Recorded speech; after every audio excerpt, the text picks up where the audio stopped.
habitaban y que habían dado muestra de creatividades y construcciones de sociedades abiertas y vinculadas con las economías de mercado, con prácticas culturales particulares y territorialización de amplios espacios que vincularon a sus redes parentales.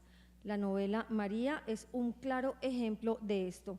Al profesor Mario Diego Romero lo acompaña el también profesor titular y escritor, profesor de la Universidad del Valle y titular y escritor, autor de la biografía de Jorge Isaacs, La búsqueda del paraíso, el profesor Fabio Martínez. Muy buenas tardes y bienvenidos. Buenas tardes, gracias. Gracias, buenas tardes. Mientras tanto, quiero preguntarle al profesor Diego Romero que nos cuente un poco acerca de esta ponencia que ha preparado para la tarde de hoy, María y el Valle del Cauca en el siglo XIX, profesor. Muchas gracias. Buenas tardes. Muchas gracias por esta asistencia de ustedes aquí. Muchas gracias a los organizadores del evento por la invitación. Mi presentación aquí hoy obedece, digamos, más a un ejercicio académico que intento hacer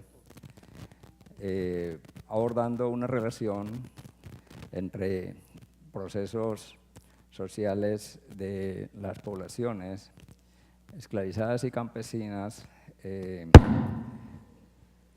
las haciendas, tanto del centro del Valle del Cauca, centro y norte del Valle del Cauca, y matizar un poco algunas diferenciaciones con las poblaciones de esclavizados y campesinados en el siglo XIX en el sur del Valle del Cauca. Pues para todos es sabido que el proceso de la esclavización se decretó su abolición en 1851, pero más allá de ese, digamos, acto jurídico, lo que también tenemos es fundamentalmente unas dinámicas que venían inclusive desde el siglo XVIII desarrollando unos procesos libertarios en comunidades tanto del norte como del centro y norte como del sur, y que, pues, como les decía, un ejercicio académico me permitió mirar un poco qué está pasando en ambos espacios, sobre todo, pues, el mío que he venido trabajando en una investigación sobre las conformaciones territoriales y las formaciones de familias en esta parte del sur.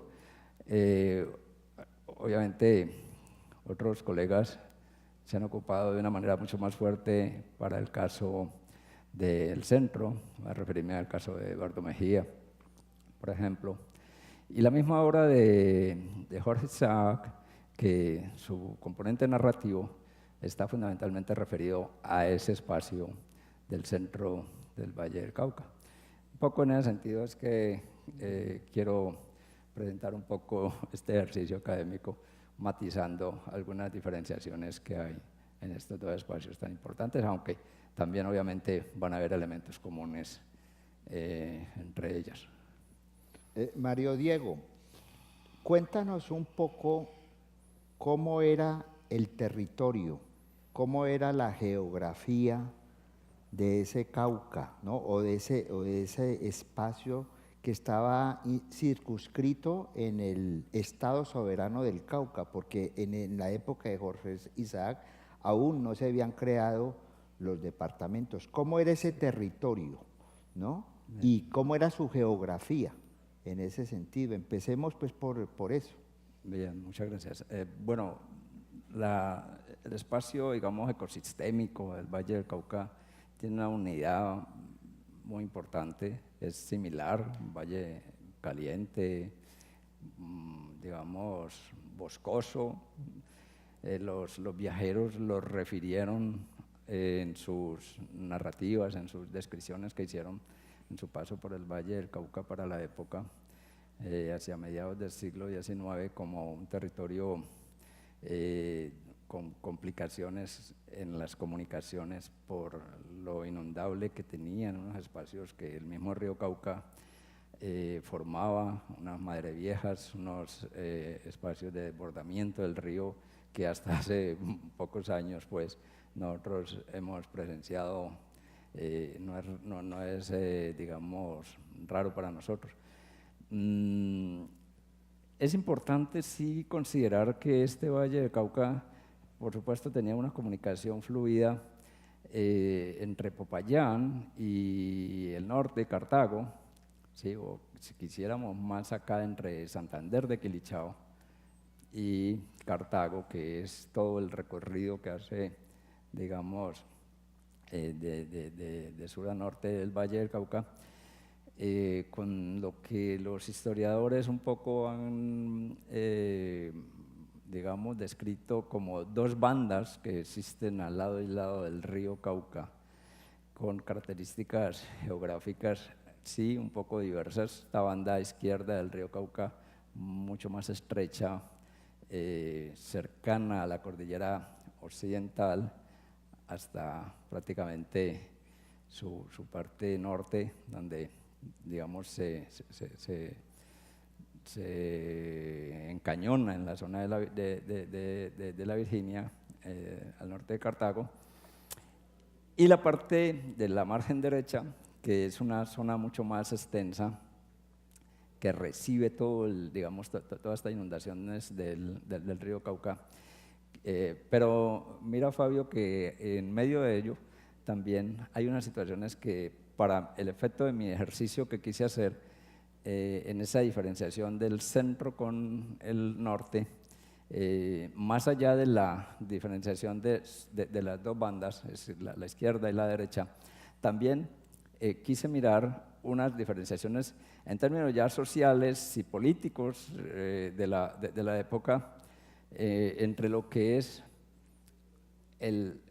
digamos, el valle de Cali hacia el norte y de Cali hacia el sur, ¿sí? Porque el río Cauca, digamos que se suelta de la cordillera, o de cercana a la cordillera occidental, en Timba, y empieza a ser, digamos, un recorrido de oeste a este, del occidente hacia el oriente, digamos, atravesándolo prácticamente hasta cuando llega a la zona de Paso de la Bolsa y atraviesa luego por la vía que lo va a llevar, digamos, hacia la zona de Puerto Tejada o la zona de Candelaria, y vuelve y regresa hacia Yumbo. Pero digamos que esa parte tan importante le había permitido establecer ciertas diferenciaciones sociales por la influencia de los hacendados. Los hacendados caucanos, payaneses, tenían toda esa influencia sobre ese norte, sobre ese norte del Cauca, sobre el norte de Popayán, sí, hasta Caloto y Puerto Tejada y lo que pues hoy en día es el municipio de Villarrica. O sea, espacios que eran del área de Caloto y Santander, de Quilichao, o de Quilichao, tampoco se llamaba Santander, de Quilichao. Mientras que estos asentados de la esfera, del área caleña, ¿sí?, tenían toda una influencia muy fuerte, digamos, de Cali hacia el norte, que era Palmira, Buga y hasta Cartago. De manera que esas diferenciaciones, tanto geográficas como sociales y políticas, obviamente, en buena parte administrativas, pues estaban marcando, digamos, algunos matices que serían buenos, digamos, recabar sobre ello en la medida en que pues, permite hacer ciertos matices que yo quiero identificar en estas dos digamos, subregiones. El norte, con una población, digamos, caracterizada muy fuertemente étnico-racial negra, ¿sí?, que hasta hoy en día pues tiene ese carácter pues fuertísimo de sus apellidos africanos, todavía se sostienen allí. Las comunidades como tal mantienen unas relaciones de comunidad con unas redes parentales supremamente amplias, venidas de ese proceso de ocupación del espacio desde el periodo colonial, en donde los hacendados payaneses, digamos, se asentaron allí, montaron unas haciendas esclavistas y pues bueno, todo ese desarrollo viene hasta hoy con unas comunidades que se lograron pues zafar obviamente de la esclavización, pero que, como decía, más allá del acto, digamos, jurídico de la independencia, de la abolición, pues realmente esos procesos venían desde el siglo XVIII. Y una sociedad que también obviamente esclavista en el centro y norte del valle, que por supuesto puso allí población esclavizada, pero que rápidamente, de manera más rápida, desarrolló unos procesos de mestizaje más fuertes, de mulataje, de vínculos, digamos, de estas, lo que le llamaban los mismos viajeros, gente de todos los colores, ¿sí? Entonces, más rápidamente desarrollaron este proceso de mestizaje y bueno, pues por supuesto también se hicieron campesinos y lograron adscripciones territoriales y desarrollaron pues una vida que pues creo que tiene matices un poco diferenciados con los del el norte del Cauca hoy o el sur del valle. ¿Qué apellidos de origen africano existían en el norte pues digámoslo así, en el norte del Cauca hoy en día y en el sur del valle hoy en día, y que creo que aún se conservan? ¿Y por qué razón algunas, digámoslo así, culturas étnicas ya en todo el país lograron, se mimetizaron y prefirieron adoptar, digámoslo así, el apellido del patrón, del apellido del hacendado? Háblanos un poco de eso y cuáles son esos apellidos que aún se conservan, porque de todas maneras esas son marcas de la africanía en esta región del continente.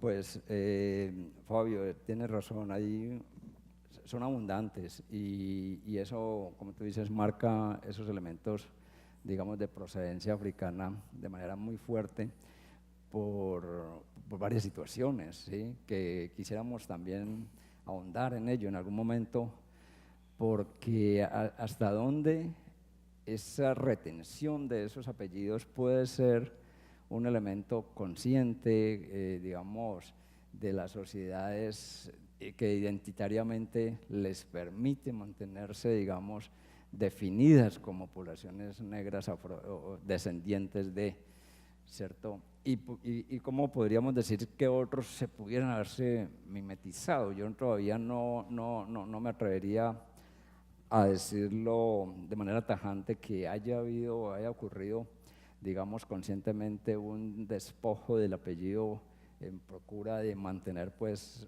otros apellidos castellanos, Martínez, los Escobar, apellidos que Arboleda. uno los ve mucho más, digamos, recurrentes en el centro del valle y en otros espacios del país también.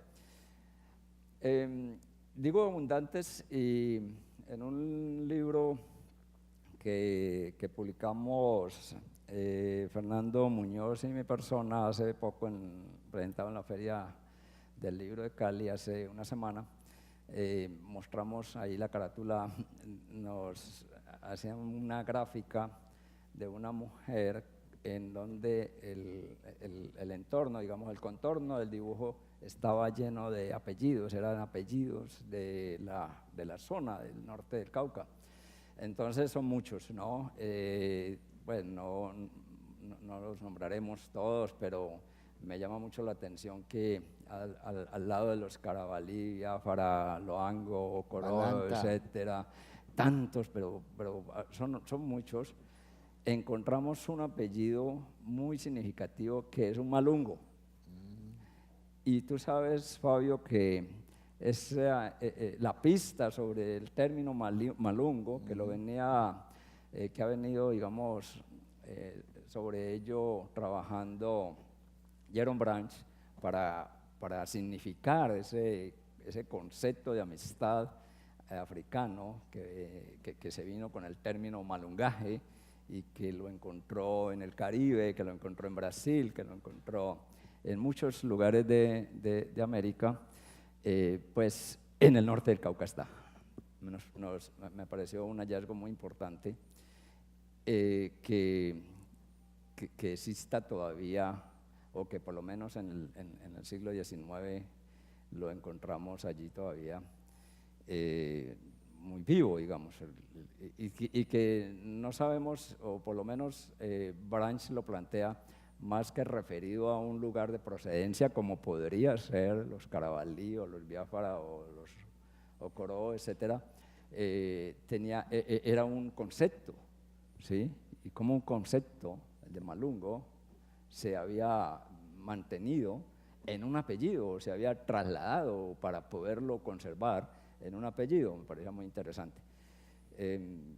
Entonces son abundantes. Yo tampoco creo que, o no lo he desarrollado, que las poblaciones del norte del Cauca, digamos, no se hayan dejado, digamos, poner los apellidos de sus amos como un elemento que pudiese permitir la mimetización, ¿sí?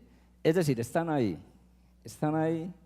Es importante hacerle seguimiento a esas pistas de esas descendencias, porque si corresponden cada apellido a esos procesos digamos, de las descendencias africanas, nos encontraríamos con una región quizá en América con la mayor diversidad de procedencia africana, ¿ve?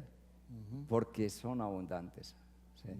Entonces, ¿cómo permanecieron ahí? ¿Cómo han permanecido?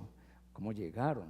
Tanta diversidad, sobre todo cuando el proceso de la trata interna esclavista, aquella que viene desde Cartagena, sube, digamos, por el río Magdalena y se encuentra con zonas como Santa Fe y Antioquia, luego Medellín, o para el río Cauca, y luego por el Magdalena hacia la zona central, Honda, y hacia la zona alta del altiplano que se llama Boyacá, pero por el Cauca luego, después de la confluencia del Cauca al Magdalena y en la depresión Momposina, ¿sí? Cómo sube una trata, digamos, esclavista interna que va a dar y llega hasta Cartago, y de Cartago viene hasta Popayán, hasta Cali, pasa por Cali a Popayán, y viene otra vía, otra, digamos, dirección que viene por Panamá, por el Océano Pacífico, bordeando las costas del Chocó, de Buenaventura y hasta Tumaco y hasta Ecuador, etcétera, que buena parte de ella de contrabando también. Entonces, esas dos rutas de ese, digamos, de la trata interna esclavista, pues, ¿qué fue lo que trajo que finalmente en el norte del Cauca haya confluido de manera tan diversa, tan variada y abundante esa, digamos, esa concentración de apellidos africanos? ¿Sí? Bueno, todavía nos falta investigar mucho de ello, pero la evidencia está ahí, ¿no? Bueno, a mí me parece interesante lo que está planteando el profesor Mario Diego, porque estamos hablando, si estamos hablando de territorio, y particularmente del territorio del sur del Valle del Cauca, a la que pertenecía la familia Isaac Ferrer con sus haciendas, con la hacienda pues Manuelita, con la hacienda La Rita y la hacienda de la Sierra, y tú ahora has introducido el tema de la hacienda en el norte del Cauca, que tiene características muy diferentes. Entiendo que también, pues, el río Cauca, que viene del sur, ¿no?, y que atraviesa por el oriente de Cali hacia Cartago, ¿ya?, era muy rico a nivel comercial, ¿no? Incluso Santander de Quilichao, que hoy en día también se jacta de ser como una especie de Carrefour, un pequeño Carrefour multiétnico y multicultural, perdón.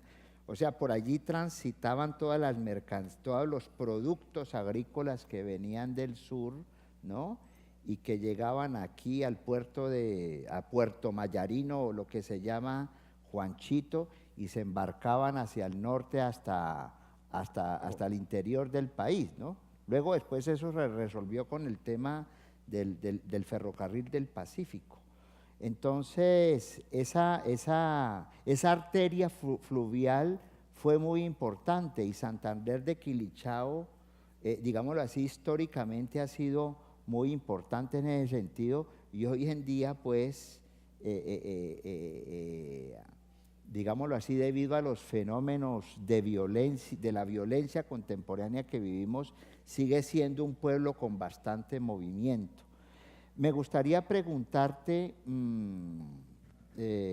cuál es pues si hay algunas diferencias de carácter social entre las élites de ese valle del Cauca Sur y esas élites del Cauca Norte.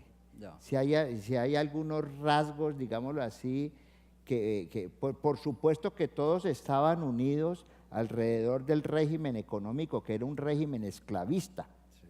¿no? Que todavía como que se resiste a desaparecer en el país, porque seguimos siendo premodernos, ¿cierto? García Márquez nos decía en alguna ocasión que por qué razón seguíamos insistiendo en esta Edad Media que todavía no termina.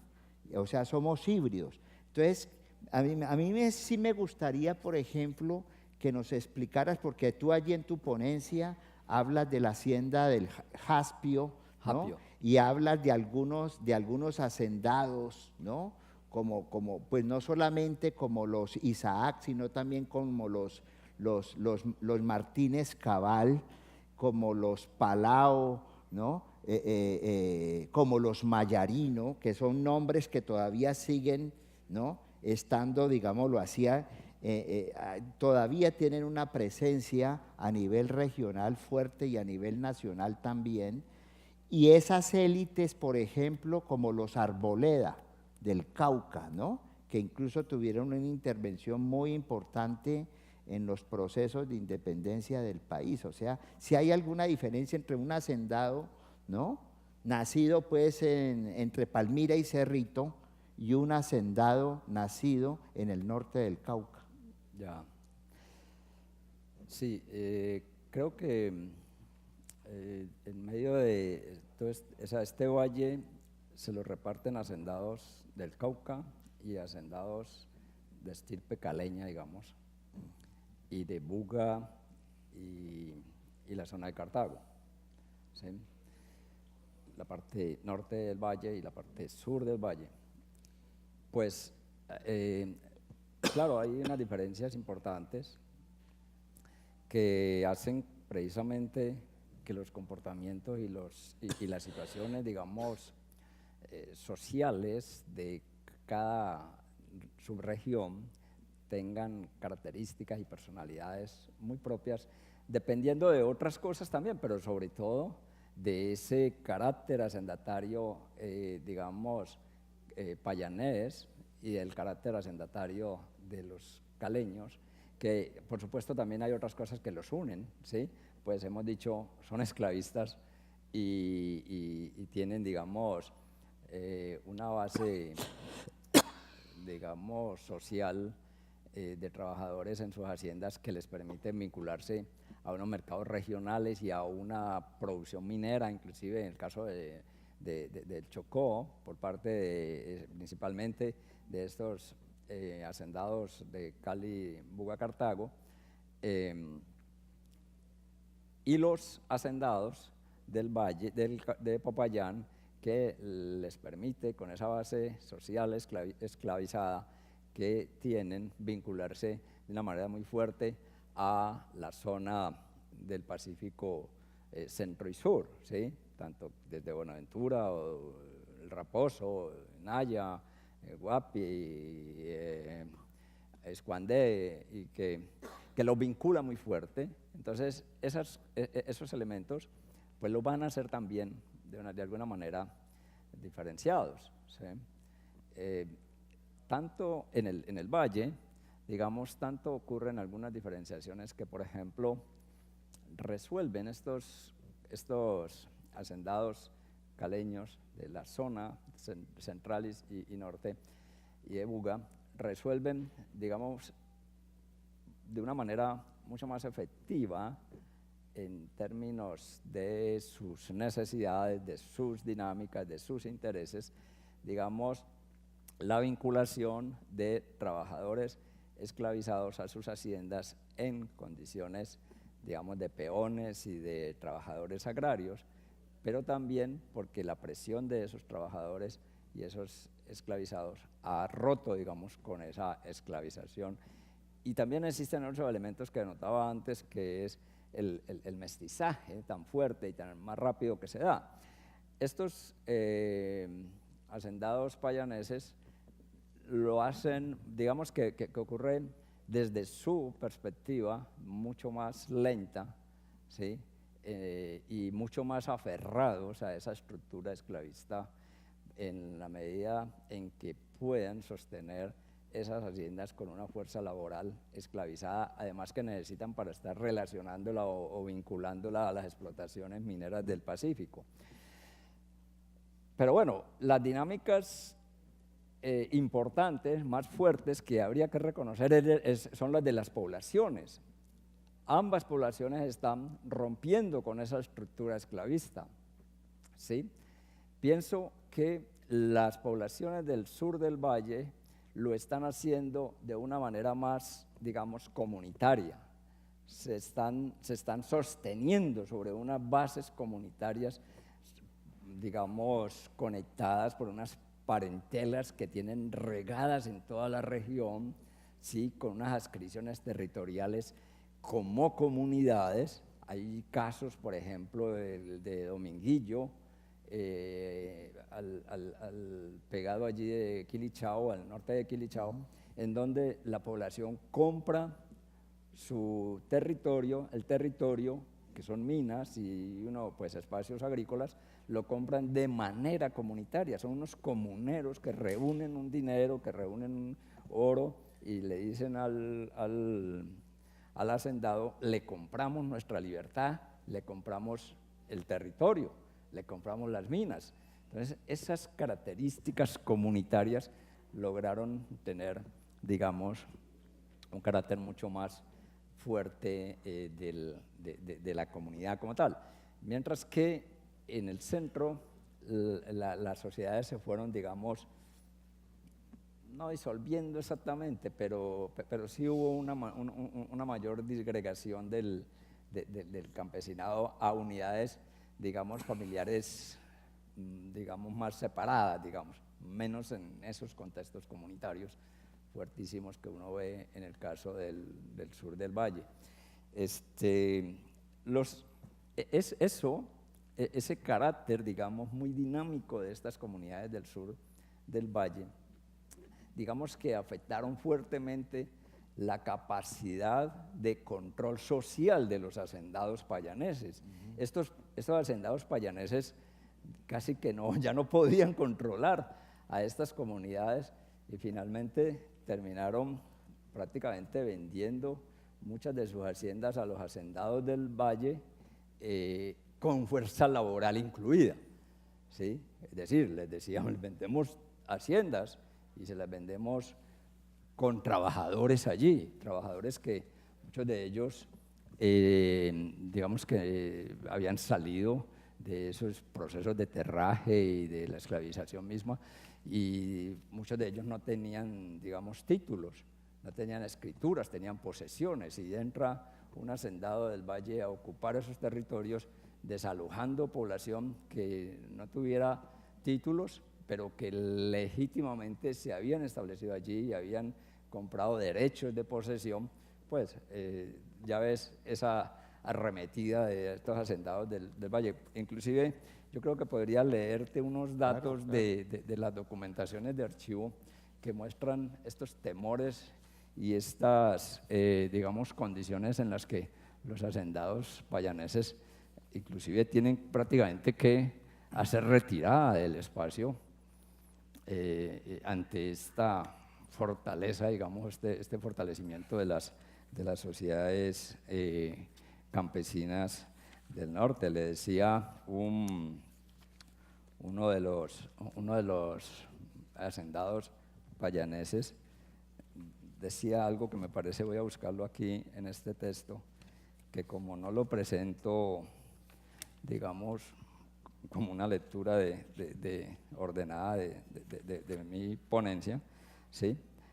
Pues toca buscar la parte a la cual quiero hacer referencia. El caso es que él decía que tarde o temprano les va a tocar, por vivir en la zona de Caloto, dice, nos va a llevar el diablo porque en pocos años, en unos 10 años, estos negros de Caloto se van a apropiar de nuestros territorios, ¿sí? O que decía que infundía mucho terror esos bosques. Voy a leer el texto en donde Sergio Arboleda, en 1851, se refería de la siguiente manera: era tal el horror que infundían esos bosques de la zona del río Palo, en Puerto Tejada actual, que nadie quería tomar a su cargo entenderse con los terrasgueros, y yo mismo no me atrevía a entrar en ellos. Pero como era necesario hacer algo, convinimos con el doctor Chaus, apoderado de Julio Arboleda, en repartirnos la administración de las tierras para ver de moralizar en lo posible el ramo de los terrajes, y a mí me tocó administrarlo de las riberas del río Palo.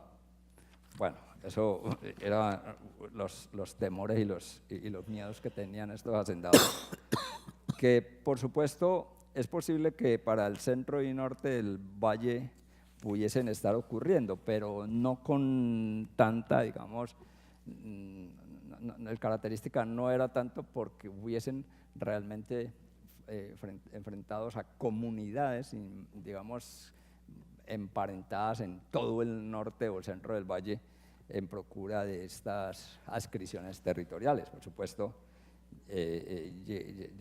hubo procesos en los que los campesinos y esclavos del centro presionaron fuertemente sobre esos territorios. Pienso que de una manera un poco diferente. Sí. Sí, una última pregunta, Mario Diego. El investigador canadiense Shama dice que el paisaje siempre tiene una relación directa con la memoria. Sí. ¿Ya? Y tú sabes que Isaac, como un buen romántico, reivindicó el tema del paisaje, el tema de la naturaleza. ¿Ya? Tú como historiador, ¿cómo ves representado ese topos del paisaje en la novela María? Bueno, tú lo has dicho, es fundamental.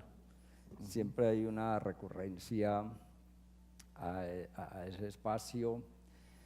El espacio digamos, recrea, digamos, las formas sociales también de las relaciones que hay allí. Casi que siempre el referirse a la narrativa de Isaac, que está marcada en el paisaje y en la naturaleza, ¿sí?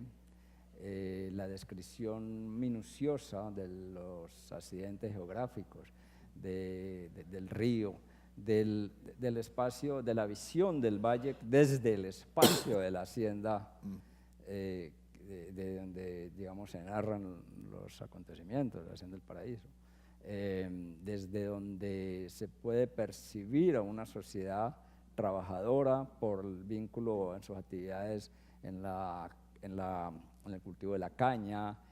Siempre hay una referencia a las suertes de la caña que se pueden observar desde la casa del hacendado, ¿sí? Eso es lo que en cierta medida estás planteando, o el investigador canadiense está planteando como la memoria del espacio.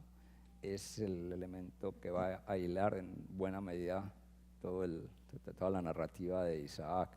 Sin yo ser, digamos, especialista, literato, digamos, en la obra de Isaac, yo solamente quise tomar aquí como pretexto, mirar la obra y como pretexto adentrarme en en ese mundo, digamos, de la conformación del campesinado en estos espacios, en estos dos espacios o estas dos subregiones. Pero me llama la atención, por ejemplo, el momento en que van a ser, están en la idea del sepelio de Feliciana, de Nay, en donde Isaac hace una narrativa muy interesante tanto del espacio como de las prácticas sociales de los negros, de los campesinos, de la zona, ¿no? Yo creo que, bueno, no quiero buscar aquí la lectura de ello, pero es muy rico porque está mostrando el paso por el río, está mostrando el recorrido que hacen en el sepelio que le van a hacer a Feliciana, y casi siempre la recurrencia es a esa espacialidad. Y en la espacialidad, obviamente, entonces a las prácticas culturales, a las prácticas sociales, inclusive se ruboriza de las prácticas mundanas, o creo que es el término que hay alrededor de los sepelios, ¿sí? So pretexto de sepelios y velorios, la gente practica unas orgías o unas prácticas mundanas que están referidas allí de una manera en el que el espacio de donde se dan esas prácticas, pues están entre el lugar de la vivienda, el caso de la hacienda, y el recorrido hacia la capilla o en las noches de los velorios, cómo recrea todo ese ambiente de la hacienda y de los espacios donde se realizan estos eventos culturales, obviamente religiosos absolutamente sagrados, pero también profanos, ¿sí? Donde concurren esos dos elementos, y Isaac lo está introduciendo en una narrativa, digamos, en donde se observa esa espacialidad. Claro, porque incluso, digámoslo así, el espacio de la novela es la hacienda La Sierra, pero recordemos cuando Efraín hace el viaje de regreso, ¿cierto? Que es un viaje por el amor y como una carrera contra la muerte, que son como los dos últimos capítulos de la novela. Ahí se narra muy bien todo ese periplo, sí, ¿no? Ese periplo interesante que hace el personaje, pues, literario ya. Efraín, cuando desembarca en el puerto de Buenaventura, ahí lo recogen dos bogas negros, lo suben a una canoa por el río de agua, ¿cierto? Y los negros allí van cantando una serie de bundes. Por eso, de alguna manera, un estudiante de maestría me decía que los antecedentes de la poesía negra en Colombia y en América, que vienen de Candelario Obeso, pues el momposino, ya allí en la novela María, allí estaban unas improntas, porque ellos se cantan unos buenos currulaos, y ese es el origen de los famosos cantos de boga, pues que son los precursores de la poesía afroamericana. Pero ahí se está narrando también el paisaje, claro. Y después llegan a la población de Juntas, ¿no? Los negros Cortico y Laureán, recuerdo ahora, desembarcan pues al señorito, y allí el padre le ha enviado un par de mulas y suben hasta el cerro el Cerro de la Cruz, que llamaban en esa época, ¿no? Y desde ahí se divisa el valle, pues se divisa Santiago de Cali y se divisa el Valle del Cauca. O sea, en la novela de Jorge Isaac hay toda una geografía, ¿no? Muy interesante, ¿no? Que va, pues, cuyo epicentro es la hacienda, cuyo epicentro fundamentalmente es ese territorio o ese paisaje tan hermoso entre Palmira y Cerrito, ¿no? Pero que en el último capítulo, a raíz, digámoslo así, de de ese periplo de Efraín contra la muerte, ¿no? Se remonta hasta el Pacífico, entonces se hace como una especie de correa de transmisión entre esos dos paisajes, el paisaje del valle propiamente dicho, ¿ya? Del plano, ¿no? Y el paisaje del Pacífico, en ese sentido, ¿ya? Bueno, muchas gracias, profesor Mario Diego, por esto es una introducción, ahí está la ponencia escrita que estará en las memorias. Muchas gracias a ustedes por su presencia aquí en el Simposio Jorge Isaac. Muchas gracias, Fabio, y muchas gracias a ustedes.